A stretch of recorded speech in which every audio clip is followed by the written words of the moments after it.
చాలా enterprising community. ఎక్కడ అవకాశాలు ఉన్నాయంటే అక్కడికి వచ్చేస్తారు. యుక్రెయిన్లో ఎంబీబీఎస్ సీట్లు చాలా కాస్ట్ ఎఫెక్టివ్. మెజారిటీ ఇక్కడికి వచ్చేసారు. ఒకరిని చూసి వచ్చేసారు. ఆ రోజు చూస్తే చాలా భయంకరమైన సిచ్యువేషన్. అప్పుడు నేను పిలిపించాను. రవి ఇక్కడ, ఎన్ఆర్టీ రవి ఇక్కడే ఉన్నాడు. ఆయన్ని పిలిపించి అందరితో మాట్లాడి మా దగ్గరుండే నెంబర్లన్నీ తీసుకొని ఒక మెసేజ్ ఇచ్చాం. టోటల్ యూరోప్లో ఉండే వాళ్ళందరూ వచ్చి సొంత డబ్బులు ఖర్చు పెట్టుకొని మన వాళ్ళందరినీ తిరిగి ఇండియాకు పంపించే వరకు పనిచేశారంటే అది తెలుగు జాతి స్ఫూర్తి, మీ కమిట్మెంట్. అది నేను ఒక పైలట్ ఒక మాట చెబితే బ్రహ్మాండంగా చేశారు. కానీ ఒకసారి మోటివేట్ చేస్తాం కానీ, ఇన్స్పిరేషన్ ఇస్తాం కానీ, చేసేవాళ్ళు కూడా ఉండాలి. అంటే మీకు ఒక సామాజిక స్పృహ కాకుండా మళ్ళీ ఎక్కడి నుంచి వచ్చారో ఆ రూట్స్ మర్చిపోకుండా గుర్తుపెట్టుకున్నారంటే చాలామంది మర్చిపోతాం. మీలో కూడా ఒకరిద్దరు ఉంటారు. నాకేంటి, నాకేమొచ్చింది, ఎవరేం చేశారు, నేనే పైకి వచ్చాను అనుకుంటారు. కానీ నేను ఆ రోజు ఇంజనీరింగ్ కాలేజీలే ప్రారంభించకూడదు అనుకొని ఉంటాను అనుకోండి, ఏమయ్యేది? అవునా కాదా? That is the vision I have given. దానికి నేను మీ ఫైల్స్ మోసకపోయాను. మీరు గుర్తుపెట్టుకోవాలి. అంటే ఒక్కొక్క ఇంజనీరింగ్ కాలేజ్ ఫైల్ తీసుకొని, ఒక మెడికల్ కాలేజ్ ఫైల్ తీసుకొని, నాకేం అవసరం లేదు ఢిల్లీలో, వాళ్ళ దగ్గరికి పోయి వాళ్ళకు భోజనం పెట్టి డిన్నర్లు ఇచ్చి అడుక్కొని మీరు మాకు ఇవ్వండి ఇవి అని చెప్పాను. ఎందుకంటే ఫ్యూచర్ చూశాను కాబట్టి ఆ రోజు మీకు చేశాను అవన్నీ. రెండోది, మీరు చూస్తే ముఖ్యమంత్రులు అంటే పెత్తందారులుగా ఉంటాం. నేను బిల్ గేట్స్ని కలవాలా. నేను ఫోన్ చేసి అడిగాను అంబాసిడర్ని, chief minister, I want to meet him అని. ఆయన ఎవరిని కలవడం లేదండి, మిమ్మల్ని కూడా కలవడు, రాజకీయ నాయకులతో నాకేం పని లేదంటున్నాడు అన్నారు. లేదు, నాకు పని ఉంది ఆయనతో, ఒక 10 నిమిషాలు ఇమ్మనండి అన్న. సరే, అవసరమైతే మీరు రండి, కాక్టైల్ పార్టీ ఉంది, అందులో జాయిన్ కామన్నారు.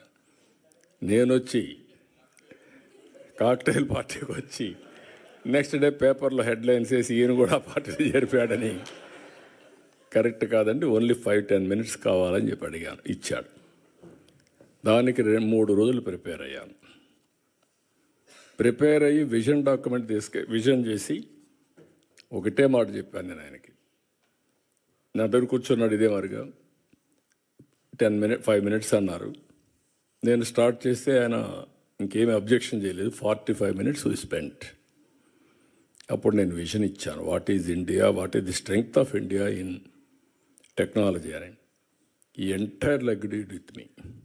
నేనేం చేయాలి మీకు అన్నాడు. మీరు ఏమీ చేయక్కర్లేదు, మీ మైక్రోసాఫ్ట్ కంపెనీ హైదరాబాద్లో పెట్టమని అడిగా ఆ రోజు. అప్పట్లో ఎవరు అడగరు, ఓన్లీ సియాటల్లో ఉంది. ఎందుకంటే మైక్రోసాఫ్ట్ వస్తే ప్రపంచం అంతా అనుకుంటారు హైదరాబాద్లో ఏమీ లేకపోతే వచ్చాడు, మైక్రోసాఫ్ట్ పెట్టాడని చెప్పి అన్ని కంపెనీలు వస్తాయి. ఫ్లాగ్షిప్ కంపెనీ అని చెప్పి ప్రయత్నం చేశాను, జయప్రదమయ్యాను. ఈరోజు గర్వంగా చెప్తున్నా, ఆ మైక్రోసాఫ్ట్ హైదరాబాద్కు వచ్చింది కాబట్టి తెలుగు బిడ్డ నాదెళ్ల సత్య సీఈఓగా తయారయ్యాడు ఆ కంపెనీకి. That is the elevation, that is the spirit. ఇది ఒక్కొక్కరికి కోరికలు పుడతా ఉంటాయి. నేను ఇంజనీరింగ్ కాలేజీలు కడితే ఎవ్రీ రెవెన్యూ డివిజన్లో ఆ engineering college building biggest building. అది చూసి నేను కూడా ఈ కాలేజీలో చదువుకోవాలని చదువుకున్నవాడు మీలో కూడా చాలామంది ఉంటారు. అలాంటి స్ఫూర్తిదాయకమైన కాలేజీలు మనం కట్టాం, అన్ని లాభాలు వచ్చాయి. ఇప్పుడు నేను మిమ్మల్ని కోరేది ఏంటంటే, ఇక్కడి నుంచి నెక్స్ట్ స్టెప్కు మనం వెళ్దాం. ఇప్పుడే లోకేష్ గారు చెప్పినట్టు overseas man power company Andhra Pradesh, Sita శర్మని ఒక అమ్మాయిని తీసుకొచ్చి సీఈఓగా పెట్టారు. స్ట్రెంగ్తన్ చేస్తాం.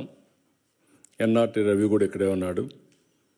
ఒక్కొక్క దేశంలో ఒక ఎన్ఆర్టీ మొత్తం కూడా మీరు మొబిలైజ్ చేసి లీడర్స్గా ఉన్నారు. తెలుగుదేశం పార్టీ ఎన్ఆర్ఐ వాళ్ళు ఎన్ఆర్ఐలో ఉంటారు. ఎన్ఆర్టీలో కూడా మీరు ఉండి ఎన్ఆర్టీని బలపరిస్తే గవర్నమెంట్ పరంగా వచ్చినప్పుడు, ఇప్పుడు నేను కూడా ఒక పక్క ముఖ్యమంత్రిని, ఒక పక్క పార్టీ అధ్యక్షుడిని, ఈ 2 బాధ్యతలు నిర్వహించినప్పుడు that is political governance. Political mandate తీసుకున్నాను, ముఖ్యమంత్రి అయ్యాను. పార్టీ అధ్యక్షుడిగా నేను హామీలు ఇచ్చాను, అవి నెరవేరుస్తాను. పార్టీ కార్యకర్తలు మీరందరూ కూడా పార్టీకి సపోర్ట్ చేసిన వాళ్ళే. మీ రుణం తీర్చుకోవాలి. తగిన విధంగా ప్రతి ఒక్క రుణం తీర్చుకోవడానికి నేను అన్ని విధాల ప్రయత్నం చేస్తున్నాను. అది వచ్చినప్పుడు ఎన్ఆర్టీ ఉంటుంది, ఎన్ఆర్ఐ ఉంటుంది. 3